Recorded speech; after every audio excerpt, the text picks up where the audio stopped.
بسم الله الرحمن الرحيم الحمد لله رب العالمين والصلاة والسلام على سيد المرسلين ومعسنت هيباد الصحافة وكما سنتهين سؤال جيبتنا وحمات السكونكي يري إلى ركاه الله شريط دكتوري كسر بحي حفيز كمدحوينها أو قال كاي كسبنا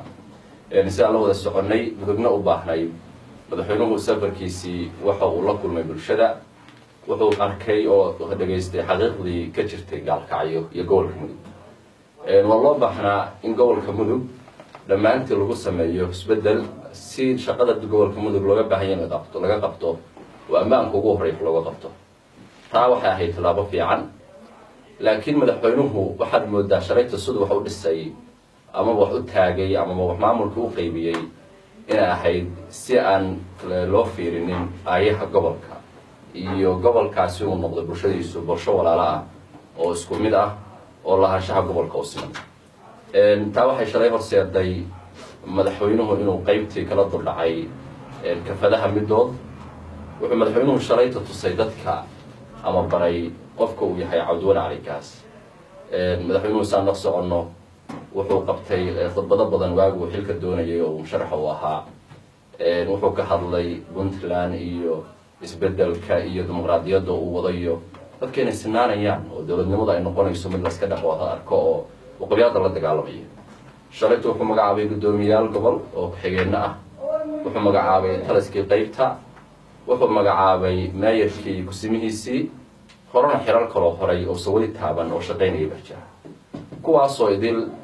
waxa gobolkaasi u baahnaa sida hadda u dhisnaa in si ka wanaagsan oo ka ballaaran loo dhiso wadogsoontihiin saaxa ayaa kusoo biirtay gobolka tawfiiq ayaa kusoo biirtay jariiman buu hore gobolka u lahaa guldagob buu u lahaa xarfa ayuu u lahaa si gobolka ammaankiisa loo xaqiijiyo dadkana mas-uuliyadda gobolka ka saaran dhammaantood ay wada qayb qaataan waxaa la filayay madaxweynaha keliya waagii la doortay gobolkaas in maamulkiisu u dhisay inuu ka ballaariyo laakiin waxaa moodaa shalaytu wax ku dhisay inuu kasoo koobay intii hore uu hadalkiisu u dhigmaya shalayta kuwii hore iska daa kuwa cusub in lagu soo diray kuwii hore wax laga kala khafiifiyo waxay taa u tusaysaa in gobolka maamulka la magacaabay carqalad uga imaan karayso in hal dhinac gobolka dadkiisa ay wada noqdaan waxay taa ku tusinaysaa inay soo codayn karto gobolka wixii 2011 ka dhacay wixii ka horreeyay oo ahaa in maamulku sumad gaar ah uu yeesho oo dadkooda kalsoonaan waayaan maamulka inay wada yeeshaan waxay keenaysaa taa dadku inay istuhmaan oo dadkii qabiilka iyo dadku inay fahmi waayaan inay u baahan yihiin cod u shaqaysa ee aysan u baahnayn inay iska dhaxarkaan meesha ay taas soo codmayso intaa ka digo ayaan maanta suuqin yaray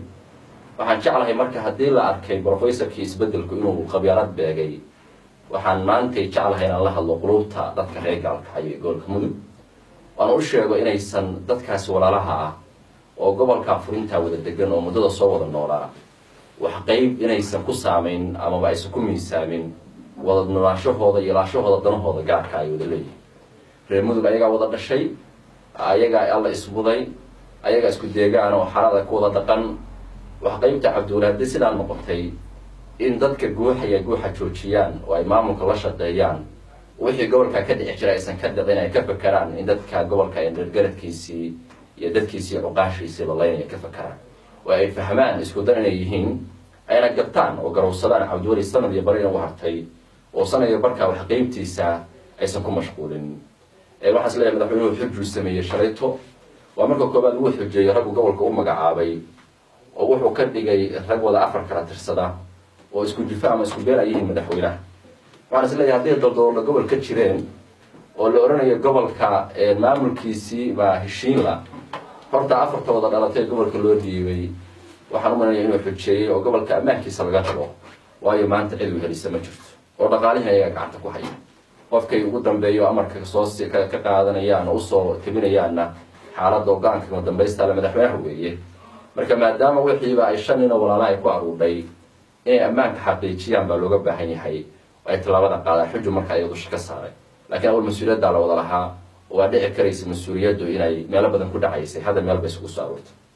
waasle wuxuu xujeeyay dadkii reer muduga ahaa ee 2 sano iyo barko shirarka noo qaban jiray oo oran jiray dalku wuxuu u baahan yahay isbedel qabyaalad baa jirta group baa dalka qabsaday dadkii oran jiray 2 sano iyo barko ayaan isla heegan waa xujiyay waxa rabay inaan weydiiyo meelay maanta ku dhaceen ma indhihii 2 sano ka hor ay qabyaaladda ku arki jireen ayay maanta beeleen indhihii baa dhacay ma qabyaaladii baa isbedesho dadkii baa nidaamkii horumar ka dhashay ma waxay maqli jireen bay sidii wax maqli jireen bay saarag hal marka dadkaasna xujaa maanta fuushay madaxweynuhu dadkaasna waa xujeeye waxaan isleeyahay haddaysan taa maanta ka aamusaanaysa ka hadlinin oo sidan anugu hadda uga hadlay aysan uga hadlinin waxaan u garanayaa qabyaaladan waa indhahooda ay qabanaysanaysa jirin haddaan tahay cabdulla calgaas aysan qaban waxaan isleeyahay wuxuu xujeeyey isimada gobolka mudug garaana kuwa la haybtaa madaxweynaha isinka waxaa loo doortaa oo dhaqan u yahay wixii dhibaato ah waan cadaalad ahayna inuu asagu uga hor dhiidhiyo oo uu ka hadlo waxaa loo doortaa isinka wixii khayran inuu asagu difaaco oo asagu noqdo korka uga horreeyo ka shaqeeya isimada waxaa isleeyahay marka jawaab bay ka mudin tahay arrintaa inay ka hadlaan haddaysan ka hadlinin waxaan u malaynayaa odayaashu hadday ka hadlaan warta waa ragna waxay sameeyeen haddaysan ka hadlinna hadda ninkarmadiye noqonayaan odayaashu waxaan u malaynayaa isimada inay isugu aruuri doonaan niman beelahooda danhooda ka turjumaan oo haddii reerkeyga uu qanacsan yahay reerkii kale waxay garanaysan jirin inay ka wadaan baan u malaynaya dadka reer mudug baa marka waxaan isleeyahay xujooyinkaas inay ku dhegaystaan oo dadka cusub oo gobolka usoo biro saaxa iyo tawfiiq ay ka mid yihiin aad baan uga xumahay riyaday qabeen inaan laga rabayn waxaan leeyahay maamulku waa isbedel maalin baa waxba imaanaya haddii marka fashilkaasi u yimid inay ku nagaadaan oo ay kalsooni ku qabaan dowladnimadii iyo puntlandnimadii iyo gobolkii ay ka tirsanaayeen beelihii waxayey oo laga qaaday kuraastoodana waxaan rabaa inaan u sheego in ayagu ay ismudan yihiin dadka gobolka deganaya ayaguna ay sugaan dhici karaysa maalin kale miisaanku inuu si isku soco madaxweynaha waxaan leeyahay madaxweyne sanadkan hadda 2016 adaa ugu badnaa shaashada wax ka soo baxa oo qabyaalada diida oo Soomaaliya yiraahda 4.5 ka laga saaro ayad quraan waxay tiraahdaa ta'muruna an-nasa bil birri wa tansawna anfusakum wa antum tatluna al-kitab afala taqulun madaxweyne ayadaas waxay sheegtaa in dadka alalayaab ay leeyihiin dadka wanaagga faraha